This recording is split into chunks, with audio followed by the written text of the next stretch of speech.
พี่น้องมาเบิ่งสาวไต้ลีหางโคตังณพุทธสถานแห่งนี้วัดลาวบุรรามซานดิเอโกแคลิฟอร์เนีย USA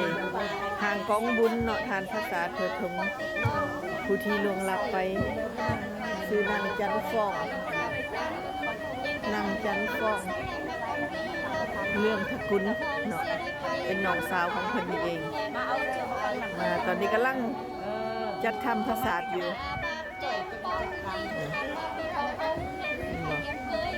กำลังภาษาสีฟ้า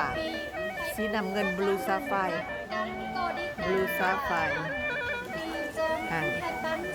บนอยู่บนนอนอยู่จนกระพึก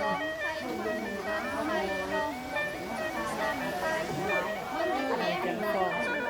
ได้มรณะกรรมไปตอนนี้ขณะให้คุณหายเจ้าเด้อบนอยู่บนนอนจนกระพึกยังแปลงอยู่พี่น้องยังห่างหาดาแต่งกันอยู่ตอนนี้ตกแต่งอันสวยงามลูกหลานพร้อมเพรียงกันเพื่อจะได้ติดเงินใส่คำออมภาษาเนาะ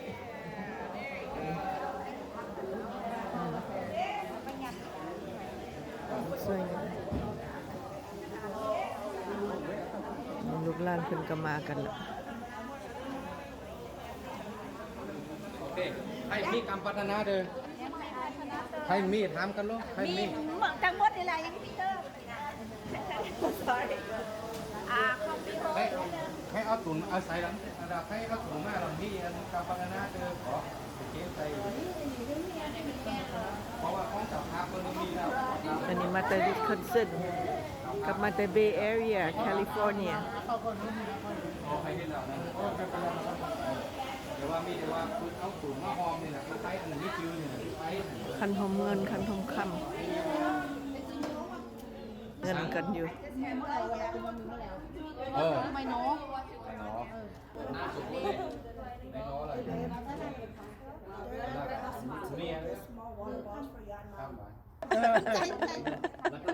รัตนามารัตนาเกี่ยวกับ3ประการรัตนาแปลว่าเกี่ยวกับ3ประการนี่แม่รัตนาแปลว่าสุดเลยขนาดไม่เท้าอ่ะตอนนี้ห่างหาดาแต่งกันอยู่พี่น้องเพื่อได้เป็นภาษาอันสวยงามที่สำเร็จรูปบลูซาไฟนี่แก้ขึ้นไปนี่แหละ